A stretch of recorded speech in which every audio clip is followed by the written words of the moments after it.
सारी दयालु ईश्वर, हम धन्यवाद देते हैं इस सुंदर समय में जो आपने हमारे लिए दिया। हम आभारी हैं जी, आपकी बड़ी दया हम जैसे लोगों पर हुई कि आपने हमको एक और मौका दिया ताकि हम आज शाम के समय में आपके नाम से इकट्ठा हो सके। धन्यवाद देते हैं हमारे भाई बहनों के लिए पैर पूजी जो अलग अलग स्थानों से और अपने अपने घरों से जुड़े हैं। पैर पूजी ये समय निकाल करके पैर पूजी इस अ, व्यस्त समय में आपने हमें मौका दिया कि हम एक समय आपके लिए निकाले ताकि आपके नाम की महिमा हो। धन्यवाद देते हैं पैर पूजी, अपने अपने कामों से आपने हमको शाम के समय में घर में लाया और पैर पूजी एक समय दिया ताकि हम आपके नाम की स्तुति करें। पैर पूजी हम प्रार्थना करते हैं विशेष करके आप हमारे मध्य बनिए और आप हमको अपनी मीठी धीमी वाणी को सुनाइए पैर प्रभु जी। और प्रार्थना है आपके दास के वचन के द्वारा भी पैर पूजी आप हम सबसे बातें करना आपकी दया चाहते हैं। पैर प्रभु जी मैं भी अपने आप को आपके चरणों में रखता हूँ, हमारे सभी भाई बहनों को आपके चरणों में याद करते हैं, आपकी दया चाहते हैं। हमारे बीच में जो कोई बीमार है, कमजोर है, समस्या में, परेशानी में है, आप उनकी सहायता करिए क्योंकि आपके वचन के द्वारा ही पैर पूजी हम चंगे होते हैं। धन्यवाद के साथ ये प्रार्थना हमारे उद्धारकर्ता मसीह यीशु के नाम से मांगते हैं, आमीन। आमीन। आमीन। जय मसीह। और परमेश्वर का हम धन्यवाद देते हैं कि एक और दिन परमेश्वर ने हमारे लिए दिया, तो हम प्रभु की महिमा के लिए गीतों को गाएंगे। और जो भाई बहन गीत गाना चाहते हैं वो अपने माइक को ऑन करके गीत गा सकते हैं।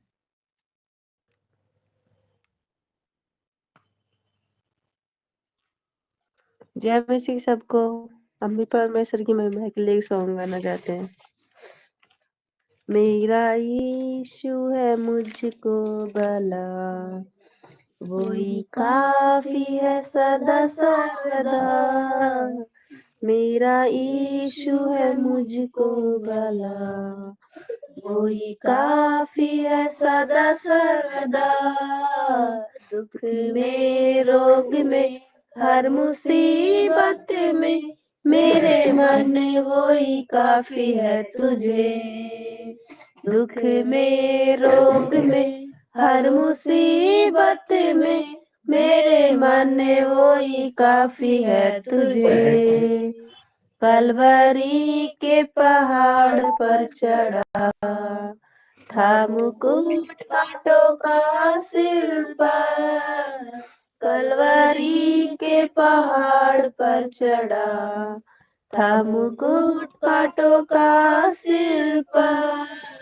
मेरी वेदना सब दूर करके मुझे नया जीवन प्रदान कर दिया। मेरी वेदना सब दूर करके मुझे नया जीवन प्रदान कर दिया। मेरा यीशु है मुझको भला, वही काफी है सदा सर्वदा। दुख में रोग में हर मुसीबत में मेरे मन वही काफी है तुझे। दुख में रोग में हर मुसीबत में मेरे मन वही काफी है तुझे। वही आदि वही अंत है, दिव्य प्रेम का वही स्रोत है। वही आदि वही अंत है, दिव्य प्रेम का वही स्रोत है। 10,000 में अति श्रेष्ठ है वो, स्तुति वंदना के योग्य वो।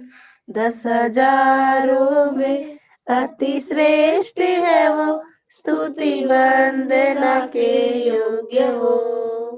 मेरा यीशु है मुझको भला, वही काफी है सदा सर्वदा। दुख में रोग में हर मुसीबत में मेरे मन वही काफी है तुझे। दुख में रोग में हर मुसीबत में मेरे मन वही काफी है तुझे। जिंदगी का सफर है कठिन, आते हैं अवरोध पलछिन।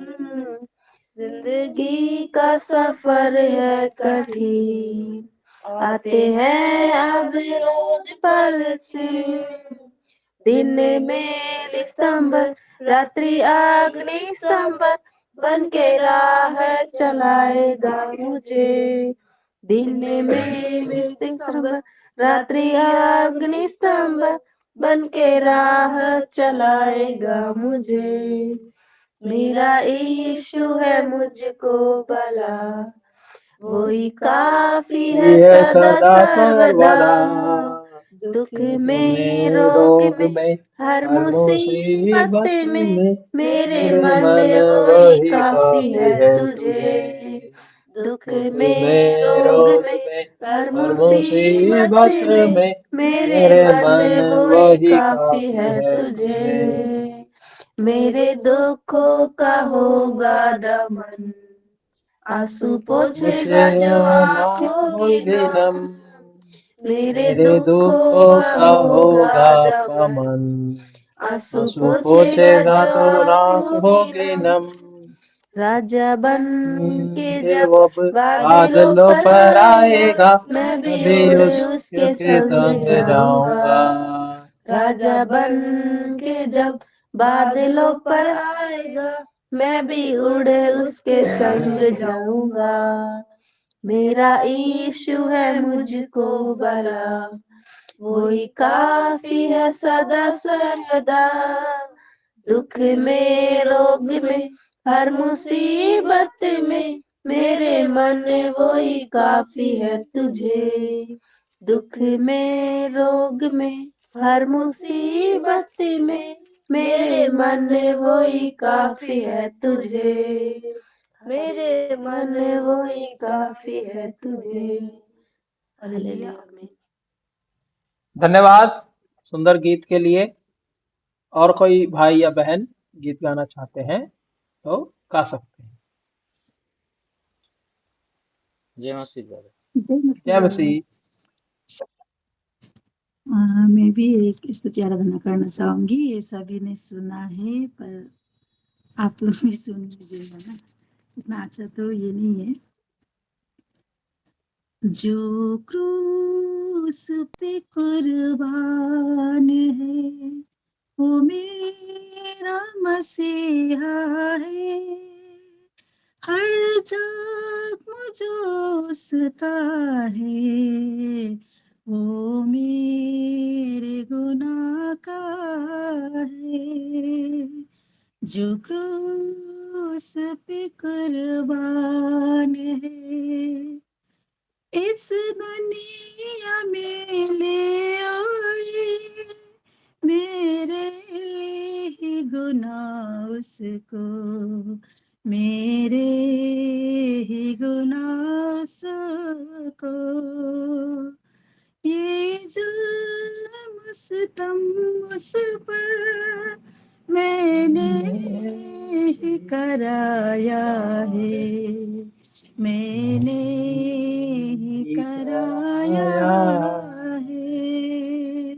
जो क्रूस पे कुर्बान है वो मेरा मेरा मसीहा मसीहा है। है। हर जख्म जो उसका है वो मेरे गुनाह का है। इंसान है वो काबिल और सच्चा खुदा वो है, और सच्चा खुदा वो है। वो प्यार का दरिया है, सच्चाई का रास्ता है, सच्चाई का रास्ता है। जो क्रूस पे कुर्बान है वो मेरा मसीहा है। हर जख्म जो उसका है वो मेरे गुनाह का है। देने को मुझे जीवन खुद मौत सही उसने, खुद मौत सही उसने, क्या खूब है कुर्बानी, क्या प्यार अनोखा है, क्या प्यार अनोखा है, जो क्रूस पे कुर्बान है वो मेरा मसीहा है, हर जख्म जो उसका है वो मेरे गुनाह का है, वो मेरे गुनाह का है। धन्यवाद। धन्यवाद बहन सुंदर गीत के लिए। और कोई गीत गाना चाहते हैं तो लास्ट गीत है, उसको कोई गाना चाहता है तो गा सकते हैं। जय मसीह दादा। प्रभु की या महिमा से मैं भी एक गीत गाना चाहता हूँ। जी भाई। यूथ सॉन्ग है, song number 7। Jesus Savior, wonderful Savior, thou art more than life to me. Jesus Savior, wonderful Wonderful Savior, Savior, thou thou art art more more than than life all to me. me. I will I love love thee, thee Lord, forever. forever. Thou wast Thou art crucified crucified for for me. me. I will love thee, Lord, forever. Thou wast crucified for me. With thy blood thou hast redeemed me. Now I'm thine eternally. With thy blood thou hast redeemed me. Now I'm thine eternally. Jesus Savior, wonderful Savior, thou art more than life to me. Whom have I on earth beside thee? Whom have I in heaven but thee? Whom have I on earth beside thee? Whom have I in heaven but thee? O my Savior, Lord and Master, thou art all in all to me. O my Savior, Lord and Master, thou art all in all to me. Jesus Savior, wonderful Savior, thou art more than life to me. I am waiting for that morning when the glorious face I'll see. I am waiting for that morning when thy glorious face I'll see. Till then let this world despise me. Savior, I will walk with thee. Till then let this world despise me. Till Savior, I I will walk walk with to me. thee. Jesus Savior, wonderful wonderful Savior, Savior, thou art our more more than than life life to to me. me. Jesus Savior, wonderful Savior, thou art more than life to me. धन्यवाद भाई सुंदर गीत के लिए। और आप सबको प्रभु बड़ी आशीष दे। और अब हम प्रभु के वचन की ओर जाएंगे। हमारे बीच में आगरा से भाई सौरभ हैं, जो हमारे बीच में प्रभु के संदेश को, उसकी वाणी को लेकर के आएंगे। भाई आपका समय अभी शुरू होता है, तो आप अपना माइक ऑन कर सकते हैं।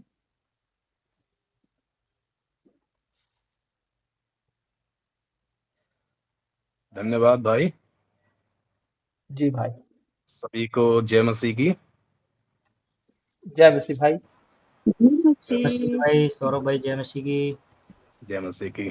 मेरा नाम सौरभ है और मैं आगरा से हूँ। और छोटी सी गवाही है अपनी। मैं 2008 में, जब मैं 8th क्लास में था, तो प्रभु ने उस समय बातें किया। और जब मैं 9th क्लास में आया, तब थोड़ा सा बेचैनी हुआ, क्योंकि जब हम 9th क्लास में आते हैं तो उसके बाद 10th क्लास है, तो 9th क्लास से एक घबराहट शुरू हो जाती है, बोर्ड के एग्ज़ाम होते हैं। तो मेरा जीवन प्रभु में यहाँ से शुरू हुआ कि जब मैं 9th क्लास में था तो 10th क्लास की चिंता थी कि अब 10th में आएंगे तो कैसे एग्ज़ाम होंगे, कैसे पास होंगे, क्या होगा। क्योंकि जो मेरा पिछला जीवन है, पुराना जीवन है, और ऐसा जीवन है शायद धीरज भाई समझते होंगे, पौलुस जैसा जीवन है। अब पौलुस तो दूसरे लोगों को मारता था, मैं अपने दोस्तों को मारता था, जो मेरे साथ रहते थे आए दिन, मैं उनको मारता था, पीटता था, और ऐसे ही ग्रुप बना के घूमना, सारी चीज़ें मेरे जीवन में वैसे थी। क्योंकि मुझे शुरू से लीडर बनने का बड़ा शौक था कि सबका लीडर बनूं, पर गंदे लोगों का लीडर बनना चाहता था मैं। तो प्रभु को शायद अच्छा नहीं लगा, और क्योंकि पूरी फैमिली पढ़ी लिखी है तो हम भी पढ़ाई लिखाई तो कर रहे थे, पर साथ के साथ ऐसे ही लड़ना झगड़ना, ये सारी संसार की चीज़ों में। पर जब 10th क्लास आया तो फिर चिंता बढ़ने लगी कि सारे जो भाई और कज़न वगैरह हैं, रिश्तेदार वगैरह हैं, वो तो सब पास हो जाते हैं और मैं तो फेल हो जाऊंगा। और तो मुझे प्रभु का तरफ ध्यान आया कि चलो परमेश्वर की शरण में चलते हैं, परमेश्वर दया करेंगे। तो शुरू से वैसे मैंने माना तो किसी अन्य देवी देवताओं को या किसी और ईश्वर को नहीं है, क्योंकि हमारे घर में हमारे जो दादा थे वो प्रभु के दास थे, और 35 साल से वो लगातार प्रभु की सेवा में थे। हमारे यहीं चर्च था, और हमारे यहाँ चर्च था, लगातार कंटिन्यू हमारे यहाँ चर्च लगता है, और मैं कभी उस चर्च में बैठा नहीं और ना कभी चर्च गया। हमारे घर में ही लगता है, काफ़ी सारे लोग कहाँ कहाँ से आते, पर मैं कभी नहीं गया। तो 2009 में फिर मेरी इच्छा हुई कि मैं भी बाइबल पढूं या जाऊं, सिर्फ इसके लिए कि एग्ज़ाम में शायद मैं पास हो जाऊं। तो मैंने बाइबल उठाई, और सिस्टर मेरी जाती थी, तो मैंने उनसे पूछा कि क्या पढ़ाया जाता है आपके में, तो मुझे जाना है चर्च में, कौन सी किताब होती है वो।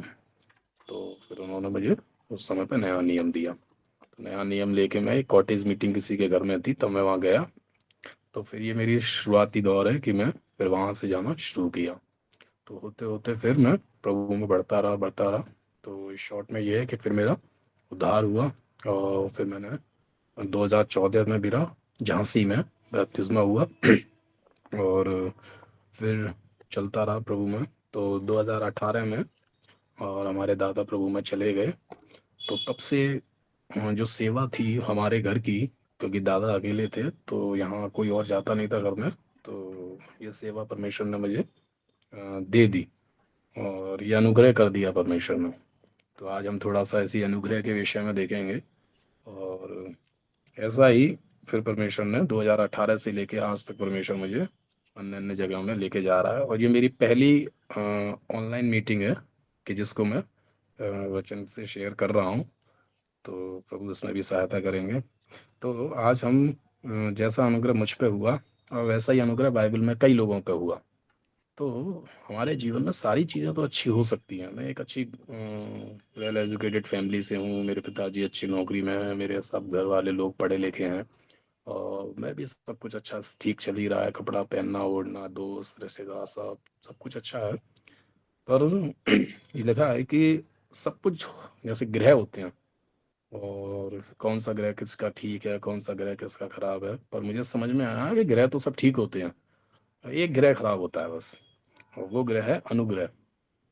और तो ये अनुग्रह जो हमारे जीवन में नहीं है और इसकी वजह से हम बड़ी परिस्थितियों में और विकट परिस्थितियों में भी पड़ जाते हैं हम, क्योंकि हम सारे ग्रह तो लेके चलते हैं पर परमेश्वर का अनुग्रह लेके नहीं चलते हैं। तो अनुग्रह हमारे जीवन में नहीं होता तो सब कुछ ठीक नहीं है। सारे ग्रह ठीक हैं पर अनुग्रह नहीं है तो सारे ग्रह खराब है। तो ग्रह व्रह कुछ नहीं होता, मानता नहीं हूँ, पर यहाँ बाइबल में थोड़ा सा ये ग्रह और अनुग्रह के विषय में देखना है। सब ग्रह ठीक हो सकते हैं पर अनुग्रह नहीं है तो फिर शांति नहीं है। तो अनुग्रह का होना बहुत जरूरी है और इसीलिए हम परमेश्वर के वचन से निकालेंगे और देखेंगे और एक तुमुथियुस निकालेंगे सभी लोग, एक तुमुथियुस की पत्री और उसका 1 अध्याय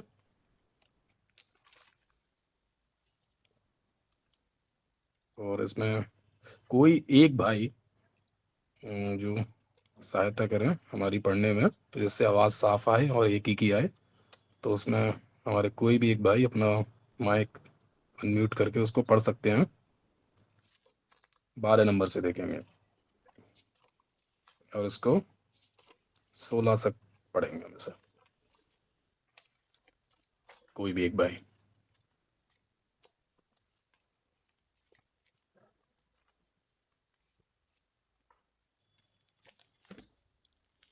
आवाज आ रही है मेरी? एक बार रिपीट करिए भाई। 1 तुमुथियुस 1 अध्याय।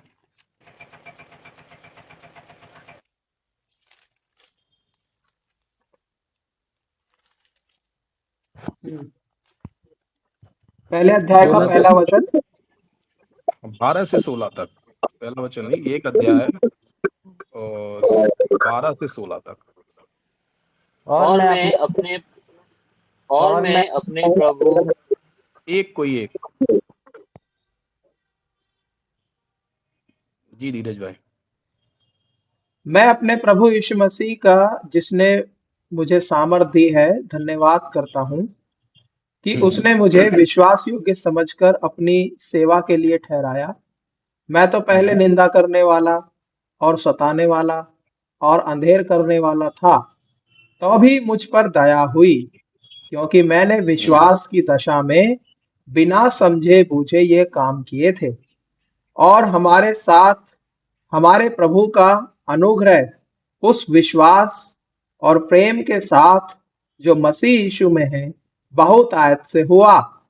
यह बात सच और हर प्रकार से मानने के योग्य है कि प्रभु की मसीह यीशु पापियों का उद्धार करने के लिए जगत में आया, जिसमें जिसमें सबसे बड़ा मैं हूं। मुझ पर इसलिए दया हुई कि मुझ सबसे बड़े पापी में यीशु मसीह अपनी पूरी सहनशीलता दिखाए। जो लोग उस पर अनंत जीवन के लिए विश्वास करेंगे, उनके लिए मैं एक आदर्श बनूं। अब सनातन राजा। बस बस बस भाई, बस बस बस बस प्रार्थना करेंगे। प्रभु आप दया करिए और सच में एक अच्छा वचन आप हमारे बीच में दे रहे हैं।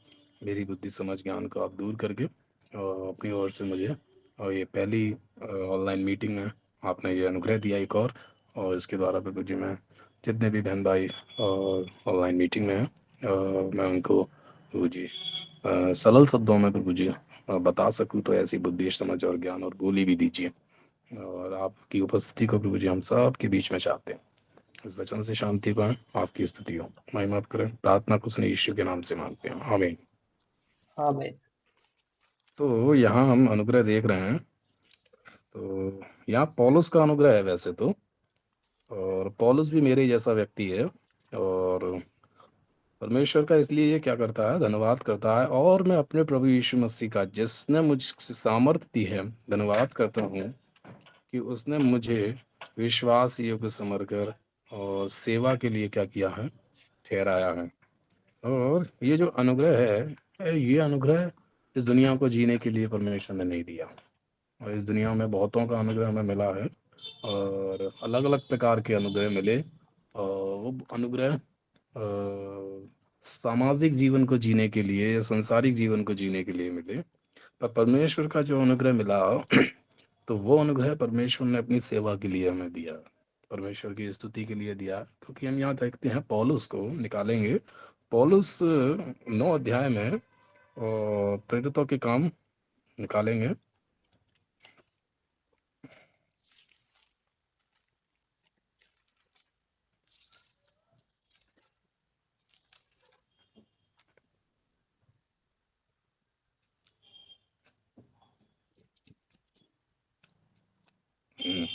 और उसको 1 से पढ़ेंगे।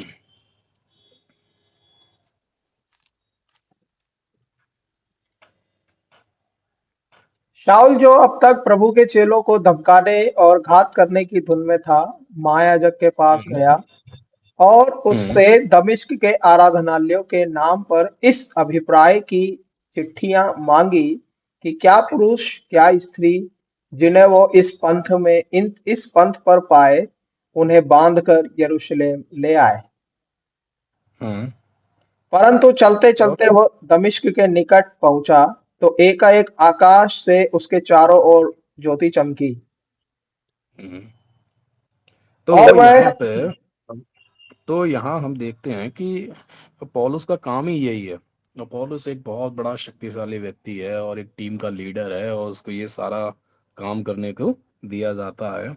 और आज भी वो यही काम कर रहा है, यहाँ पे भी वो यही काम कर रहा है। पर परमेश्वर, सब कुछ है इसके पास। शायद ये कलीसिया को सताता है, और लीडर है एक टीम का, वो लोगों को मार रहा है, पीट रहा है, सारी चीजें। तो इसका भी सब कुछ, इसके जीवन में सब कुछ है, घर होगा, मकान होगा, परिवार होंगे, रिश्तेदार होंगे, लोग होंगे। वैसा ही हमारा, मेरा खुद का भी सब कुछ है हमारे जीवन में। मैंने वैसे बताया कि मेरे घर में नौकरी वाले लोग हैं, पैसा है, गाड़ी है, घोड़ा है, सारी चीजें, दोस्त है, रिश्तेदार है। और परमेश्वर का अनुग्रह नहीं है। और ये बहुत बड़ा हमारे जीवन में एक मिसिंग पॉइंट है कि ये नहीं है तो जीवन नहीं है। और इस जीवन को परमेश्वर ने हमें बड़े विश्वास के तौर पे सौंपा है ना। हम मर जाते तो कोई बड़ी बात नहीं है।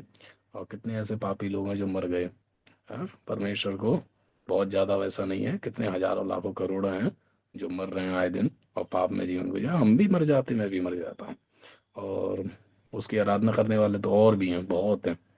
पर पौलुस भी ऐसे ही मर जाता तो मर जाता। पर परमेश्वर को अच्छा नहीं लगता। हम्म? और परमेश्वर अपने अनुग्रह को दिखाना चाहता है, परमेश्वर अपने प्रेम को दिखाना चाहता है। और परमेश्वर अपने जो प्रेम को दिखाता है वो बड़ा विश्वास के साथ दिखाता है। और जब जिस किसी को भी चुनता है तो बड़ा विश्वास योग्य समझकर वो क्या करता है, किसी व्यक्ति को चुनता है, एक मौका देता है।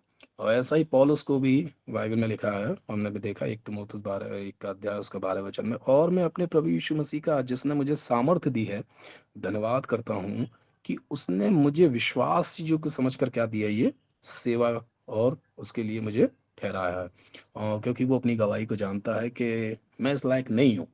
हाँ, एक गवार व्यक्ति और एक लड़ने वाला व्यक्ति क्यों कर परमेश्वर की सेवा को कर सकता है? उसके अंदर क्या टैलेंट है ऐसा, उसके अंदर क्या ऐसी ये बचपन से लेके अब तक ऐसी कौन सी अच्छाई है उसके अंदर, जिससे वो परमेश्वर का काम, जो पवित्र परमेश्वर का काम है, पवित्रता के साथ कैसे कर सकता है? कोई व्यक्ति जिसके अंदर एक पवित्रता का पा नहीं है, पवित्रता का एक लक्षण नहीं है उसके अंदर, परमेश्वर का एक शब्द नहीं है उसके अंदर, हाँ, तो परमेश्वर का डर नहीं है उसके अंदर, तो कैसे परमेश्वर के बड़े काम को, बड़ी जिम्मेदारी को कैसे कर सकता है? वो कर सकता है, और कोई भी कर सकता है। और जिस पर परमेश्वर अनुग्रह करना चाहे वो कर सकता है।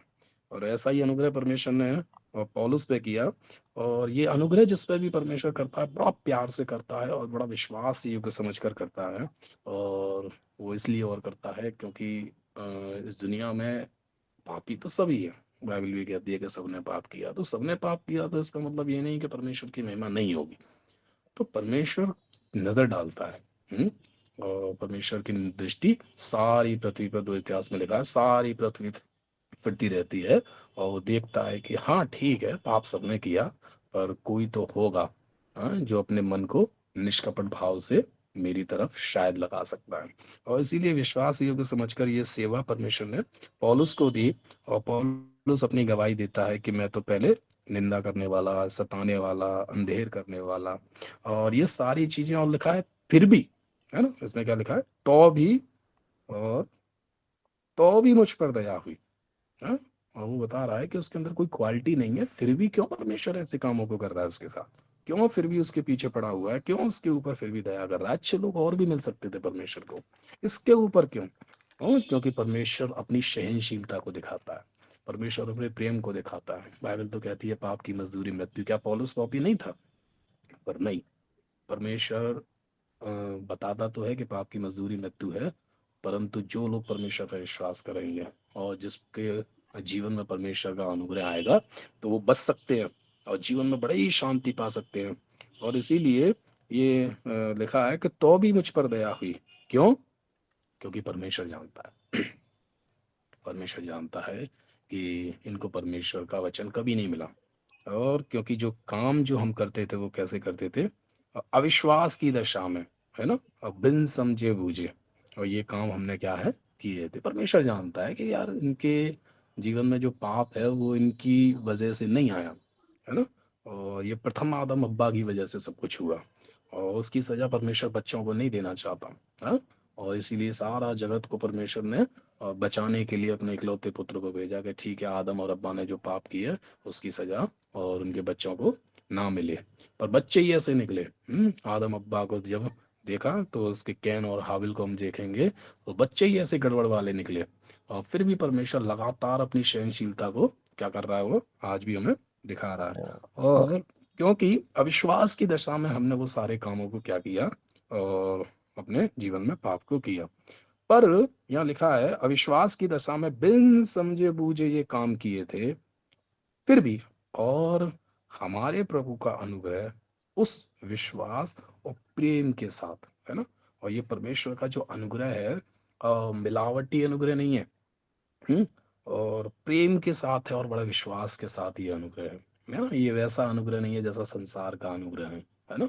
कोई चीज हमें देता है तो किस इच्छा से देता है हम जानते हैं। पर परमेश्वर का अनुग्रह प्रेम के साथ और विश्वास के साथ है, और जो मसीह यीशु में बहुतायत से हम पर हुआ।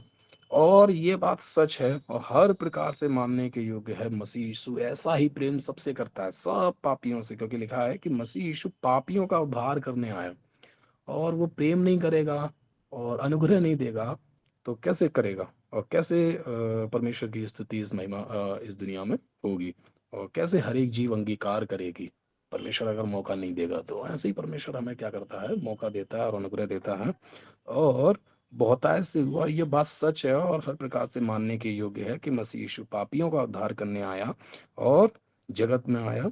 और ऐसे ही हमें भी अपने जीवन को देखना है कि यहाँ पौलुस कहता है कि आया तो जगत के लिए पर वो जगत को ज़्यादा सोच विचार नहीं कर रहा है, क्योंकि जगत के लिए आया। अगर जगत के लिए आता तो जगत पूरा उद्धार पा लेता। आया जगत के लिए, पर उसमें से पौलुस अपने आप को कहता है शायद जगत अपने आप को पापी नहीं समझता। हम्म? शायद जगत अपने आप को गलत नहीं समझता, और पौलुस अपने जीवन में देखता है कि हाँ, परमेश्वर का वचन मेरे जीवन में आया और मैंने पाप किया, और इसलिए ऊपर उसने गवाही दे दी कि मैं ऐसा था, मैं वैसा था, मैं ये था, मैं वो था। और इसीलिए लिखा है, पौलुस कहता है कि जगत के लिए आया पर जगत में सबसे बड़ा मैं पापी हूँ। और इसीलिए जगत में सबसे बड़ा पापी मैं हूँ। और मुझ पे सबसे बड़े पापी पे क्यों दया हुई? क्योंकि परमेश्वर अपनी सहनशीलता को दुनिया को दिखाना चाहता है कि मैं सबसे बड़े पापी, इस दुनिया का जितना सबसे बड़ा जो पापी है, अगर वो भी मेरे नाम पे अगर विश्वास करे, है।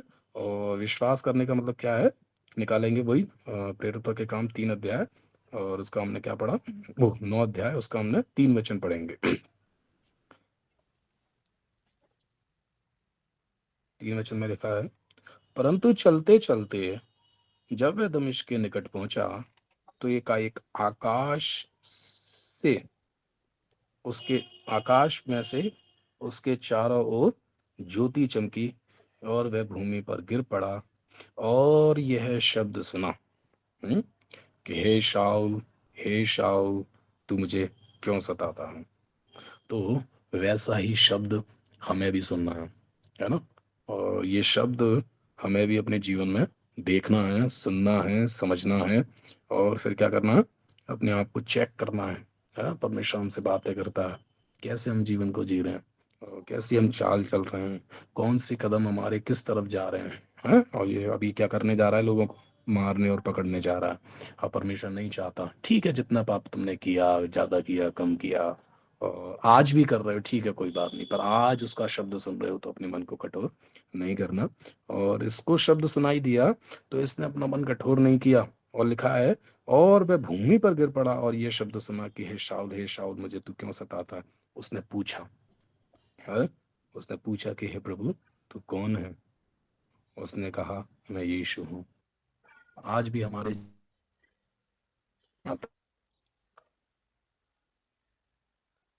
प्रश्नों को सुनने के परमेश्वर हमसे कहता है कि ये नहीं, हाँ?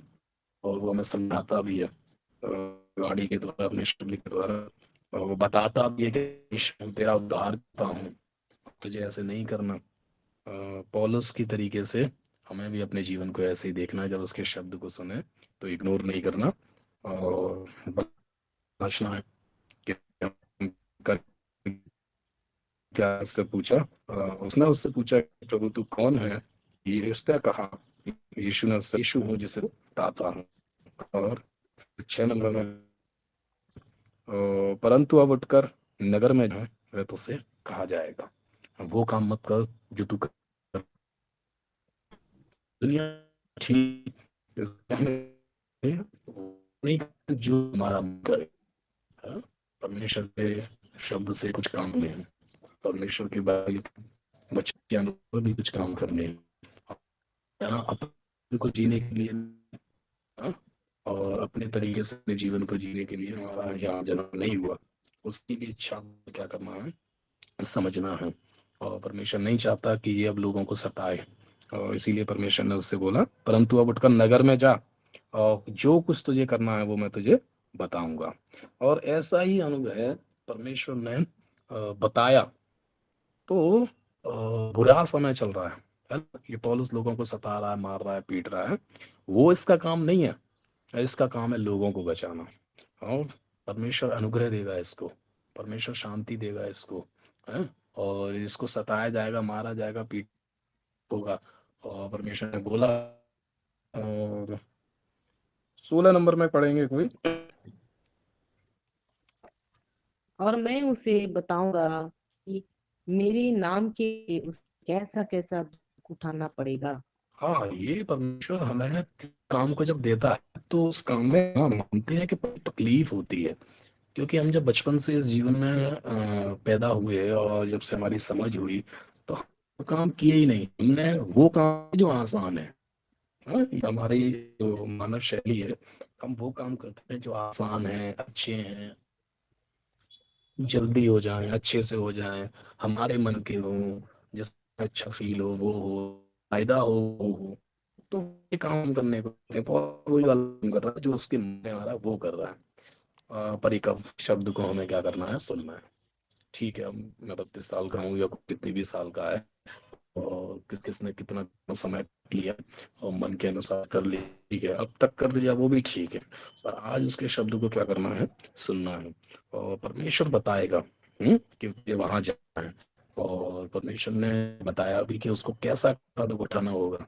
तो जब परमेश्वर हमें किसी फाइट करने के लिए भेज रहा है, किसी काम को करने के लिए भेज रहा है, तो जिसने उस काम को बनाया, जिसने जो योजना बनाई काम की, तो वो जानता है कि इसमें तकलीफ है। तो सब जानता है परमेश्वर की, जब हम इस परमेश्वर की सेवकाई में आएंगे या में आएंगे, परमेश्वर की स्तुति में आगे बढ़ेंगे, तो कौन कौन सी मुसीबतें आएंगी हमसे पहले वो जानता है सारी चीजों को, है ना। तो इसीलिए पौलुस के विषय में भी ये कहता है कि उसे कैसा कैसा दुख उठाना पड़ेगा, वो सब मैं उसे क्या करूंगा, लिखा है मैं उसे बताऊंगा कि उसे कैसे क्या करना है, उसमें से निकलना है। और इसीलिए जब बुरे समय आते हैं तो परमेश्वर अपने लोगों के साथ बातें करता है, अनुग्रह देता है। निकालेंगे उत्पत्ति 6 अध्याय,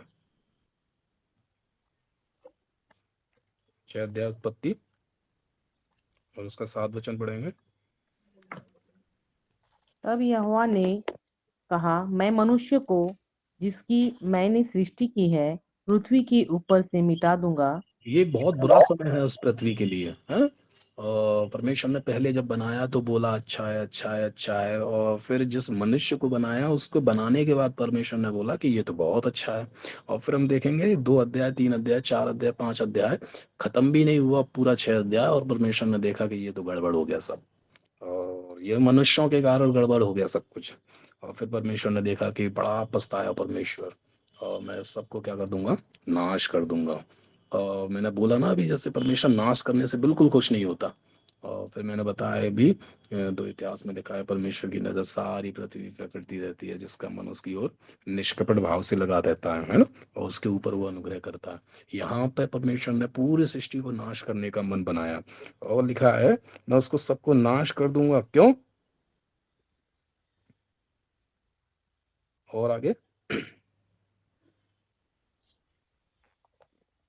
क्या मनुष्य, क्या पशु, क्या रेंगने वाले जंतु, क्या आकाश के पक्षी, सबको मिटा दूंगा, क्योंकि मैं उनके उनके बनाने से पछताता हूँ। ये 5 नंबर और पढ़ेंगे थोड़ा सा। यहोवा ने देखा कि मनुष्य की बुराई पृथ्वी पर बढ़ गई है, हम्म, और उनके मन के विचार में जो कुछ उत्पन्न होता है वह निरंतर बुरा ही होता है। रीजन है ये। परमेश्वर और कितना अनुग्रह करे। हाँ, वो परमेश्वर अनुग्रह कर रहा है, हम परमेश्वर के विरोध में लगातार निरंतर हम पाप पे पाप कर रहे हैं। हाँ ठीक है, पाप एक बार हुआ, 2 बार हुआ, 3 बार हुआ, बाइबल में प्रभु यीशु मसीह ने पत्र से बोला 7 बार के 70 गुने तक क्षमा कर, ठीक है। और कितना पाप हमने जीवन में कितना पाप किया, ठीक है, परमेश्वर मौका देता है, पर यहाँ लिखा निरंतर। निरंतर का मतलब वो चीज कंटिन्यू चली आ रही है, उसका कोई फुल स्टॉप ही नहीं है, कोई अंत नहीं है। और इसीलिए परमेश्वर बहुत दुखी हुआ कि ये तो विचार में ही पाप में चले गए पूरा। हाँ? और यहीं से पूरा शरीर भी पाप में चला जाता है, विचार में ही पाप आ गया, तो अब तो इसको क्या करना पड़ेगा, नाश करना पड़ेगा। पर 8 नंबर में परमेश्वर के अनुग्रह की दृष्टि लिखा है बाइबल में, परंतु यहोवा की अनुग्रह की दृष्टि नूह पे बनी रही। और इसीलिए, और एक ये बुरा समय है उस पृथ्वी के लिए, और इस पृथ्वी में ये अनुग्रह परमेश्वर ने नूह के जीवन में दिया, और नूह को परमेश्वर ने क्या किया, बचाया, और उसकी वजह से उसका पूरा परिवार बच गया, है ना। तो वैसा ही हम अपने जीवन में भी परमेश्वर का यदि अनुग्रह पाते हैं तो हम तो बचते ही बचते हैं, हमारा परिवार भी पूरा परमेश्वर में बच जाता है। जैसा मैंने अभी आपको बताया ना कि मेरे घर में कोई परमेश्वर की स्तुति करने वाला नहीं था, मेरे दादा थे, और उसके बाद मेरी एक जो सिस्टर थी, वो सिस्टर की शादी हो गई, और 9 में उनकी सिस्टर की शादी हुई तो दादा अकेले रह गए। अब उनके साथ सहयोगी कोई नहीं, पर बाबा के ऊपर परमेश्वर के अनुग्रह की दृष्टि थी, तो उनकी वजह से हमारा पूरा परिवार बच गया। तो अब मैं भी प्रभु में आने लग गया, मेरी सिस्टर प्रभु में पूरी तरीके से आती है, मेरे जीजा प्रभु पूरी तरीके से आते हैं, मेरी ताई प्रभु में पूरी तरीके से आते हैं, ताई की दोनों लड़कियां प्रभु में आती हैं, मेरी जो भाभी हैं वो प्रभु में आती है, मेरा जो भाई है वो प्रभु में आता है, हमारे बच्चे जो प्रभु में आते हैं, हमारे जो कुछ रिश्तेदार जो हैं वो प्रभु में आते हैं, कितने सारे घर के लोग ही प्रभु में आ गए। तो एक के ऊपर परमेश्वर जब अनुग्रह करता है तो अनुग्रह के द्वारा बहुतों के जीवन में बदलाव परमेश्वर लेके आता है ना। तो अनुग्रह परमेश्वर ने नूह पे किया, बचा उसका परिवार, है ना। और निर्गमन 33 अध्याय का वचन देखेंगे,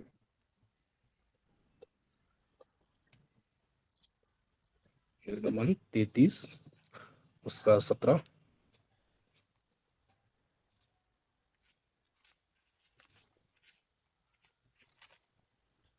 यहोवा ने मूसा से कहा, हम्म, वो काम भी जिसकी चर्चा तूने की है करूंगा, क्योंकि मेरी अनुग्रह दृष्टि तुझ पर है और तेरा नाम बसा है। तो कहने का मतलब है, ये काम भी पहले के कर चुका है, ये काम भी करेगा, और उसका रीजन भी बता रहा है वो, क्योंकि कहने इसका मतलब और तो ईश्वर से पिता से हम जब भी हैं, दुनिया बहुत सारी चीजों को परमेश्वर से मांग, अन्य लोग क्या क्या मांगते हैं, जैसे मांगते हैं क्या मांगते हैं, पर हम ईश्वर से परमेश्वर का अनुग्रह चाहिए। जब परमेश्वर का अनुग्रह है, कुछ मत मांगो, रोटी मत मांगो, खाना मत मांगो, ये मत मांगो, मांगो, जब परमेश्वर आप अपना अनुग्रह दीजिए। हाँ, अनुग्रह की दृष्टि होनी चाहिए, तो परमेश्वर रोटी में भी अनुग्रह देगा, कमाई में भी अनुग्रह देगा, कपड़े में भी अनुग्रह किसका देगा, नेट खुला घर हुआ में है? भी बंद करो। अनुग्रह देगा, गाड़ियों में भी। नेट क्योंकि किसका जो खुला हुआ है? जो मांग रहे हो वही वस्तु नहीं मांग रहे हो, और वो परमेश्वर का अनुग्रह मांग रहे हो, एक वर्ड समझ है, में ही नहीं आता है। परमेश्वर की आशीष है वो मांग रहे हो। और जब अनुग्रह देते हैं तो परमेश्वर ने मूसा को कितना इस्तेमाल में लिया, सारी चीजें उसकी करी, मिस्र में भी करी, बीच में भी करी, समुद्र पार लेके आके जंगल में भी सारी गोलू आवश्यकताओं को उसकी को क्या बंद किया, कर तू अपना पूरा नेट। किया। तो अनुग्रह के ऊपर है। अनुग्रह होना बहुत हमारे जीवन में जरूरी है ना। तो अनुग्रह यहाँ क्या करना है, परमेश्वर का प्रार्थना हम कर सकते हैं, देंगे 9 अध्याय 30 वचन देंगे। नहम्याह 9 जल्दी जल्दी सॉर्ट आउट थोड़ा सा।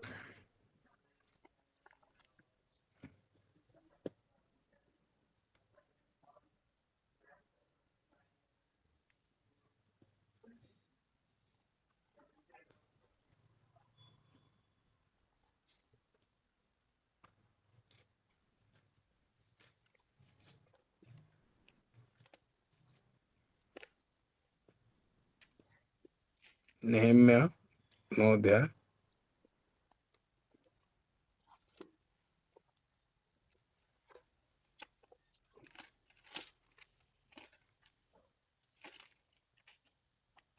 निकला।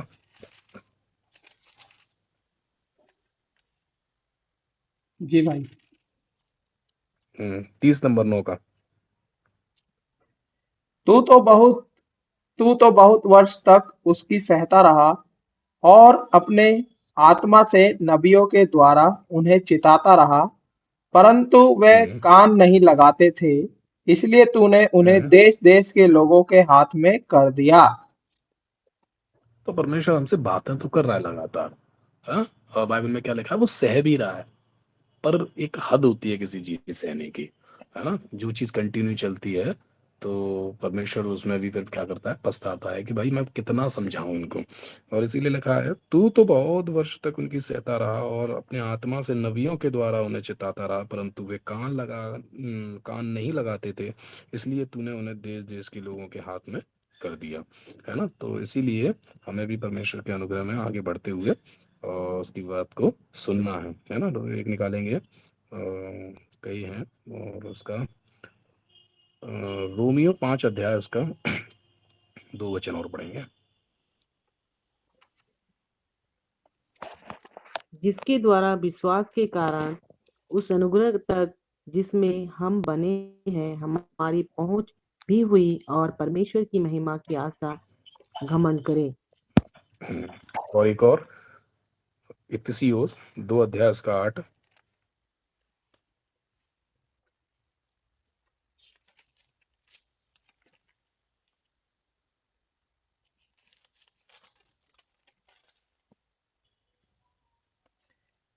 क्योंकि विश्वास के द्वारा अनुग्रह ही से तुम्हारा उद्धार हुआ है, और यह तुम्हारी ओर से नहीं वरन परमेश्वर का दान है। ये जो अनुग्रह है ये बहुत अच्छा परमेश्वर का गिफ्ट है ना। गिफ्ट का मतलब है कि जब हम गिफ्ट किसी को देते हैं तो इसका उद्देश्य ये नहीं है कि हम उससे गिफ्ट रिटर्न करना चाहते हैं, या गिफ्ट मतलब देने का चीज है, दे दिया। और ये परमेश्वर की बहुत अच्छी सुंदर चीज है, बहुत अच्छी अनुग्रह है कि जब वो देता है तो ये एक दान है ये, है। जब हम रास्ते में कोई किसी के पास जाते हैं और किसी को हम दान देते हैं, 1 रुपया, 5 रुपया, 10 रुपया, तो हम इच्छा ये नहीं रखते कि वो रिटर्न में हमें देगा। तो परमेश्वर का जो अनुग्रह है वो इतनी अच्छी चीज है कि वो जब वो देता है तो देने का मतलब दे दिया। अब जैसे हम किसी को देते हैं कोई चीज, तो अब उसकी जिम्मेदारी है कि हमने, जैसे हम किसी को जरूरतमंद को देते हैं तो अनुग्रह है कि ठीक है हम तुम्हें इतना पैसा देते हैं और हम तुमसे वापस नहीं लेंगे, और बिना इंटरेस्ट के हम कभी कभी किसी को पैसा देते हैं कि हम आपकी इस मुसीबत में और बिना इंटरेस्ट के आपको पैसा देना है, हम आपसे नहीं लेंगे। उस व्यक्ति की जो पैसा ले रहा है या अनुग्रह पा रहा है, तो उस व्यक्ति की जिम्मेदारी बनती है कि वो नहीं जाने देना, और उसको सही काम में, सही इस्तेमाल में उसको क्या करना है, लेना है। हम पढ़ेंगे 2 कुरिन्थियों 6 वचन। तो ये परमेश्वर का दान को बेकार नहीं जाने देगा ना। 2 कुरिन्थियों का 1 वचन।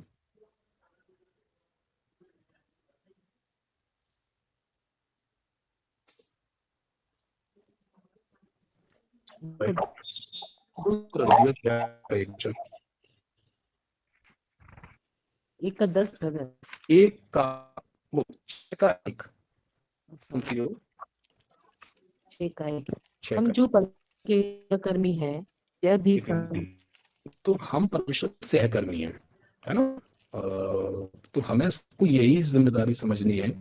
वो हमें रह के यहाँ किया परमेश्वर के अनुसार किया, है ना। उसका कुछ भी जीवन में प्रभु अपनी इच्छा बिल्कुल नहीं चाहता। अपनी इच्छा के अनुसार बाइबल में हमने देखा कि वो बोलता भी नहीं है अपनी इच्छा के अनुसार, से पूछता है सारी चीजों को, अपने पिता से पूछता है। तो हम भी यहाँ अपने जीवन में अगर जो जिए हैं तो अपने मन के अनुसार नहीं जिए, उससे भी कुछ पूछना है। ये जीवन उसने दिया हमें यहाँ रहने के लिए, हम यात्री हैं, हाँ? तो वो हमें जीवन दे रहा है, सारी चीजें दे रहा है, अच्छी हवा दे रहा है, अच्छे लोग दे रहा है, तो उसके लिए पूछना है।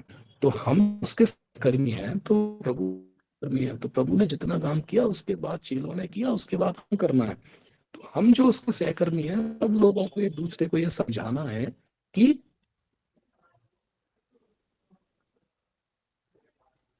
कि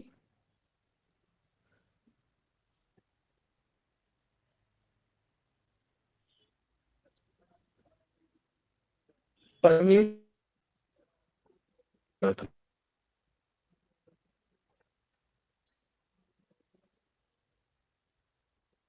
भी समझे कि जो परमेश्वर हमें अनुग्रह देता है उसको बेकार नहीं जाने देना। परमेश्वर का ये दान है, परमेश्वर ने ये दान जो हमको दिया है और बड़े प्यार से दिया है ना, बड़ा तरस खा, और वो दान भी इसलिए दिया है ताकि हमारी तरक्की हो। हम किसी को जब मदद करते हैं बिना इंटरेस्ट के, इसका मतलब हम उससे प्यार करते हैं। हम चाहते हैं कि वो इस स्थिति में से निकल के और एक अच्छे मुकाम पर पहुंचे, है ना। पर हम उसको अगर जरूरत है बहुत फीस भरने के लिए या कुछ और करने के लिए, वो ये काम कुछ और काम करता है ना। तो वैसा नहीं करना। तो वैसा ही परमेश्वर में जब हम रखा है तो ये काम को करने के वो सारी चीजों को करना है जो परमेश्वर चाहता है। अनुग्रह है उसका जो है, इसको व्यर्थ नहीं जाने देना।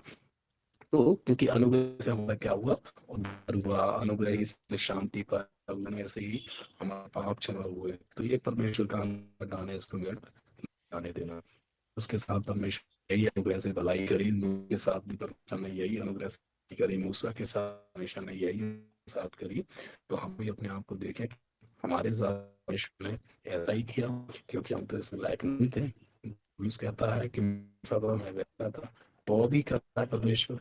तो भी का मतलब है कि लायक नहीं है फिर भी कर रहा है।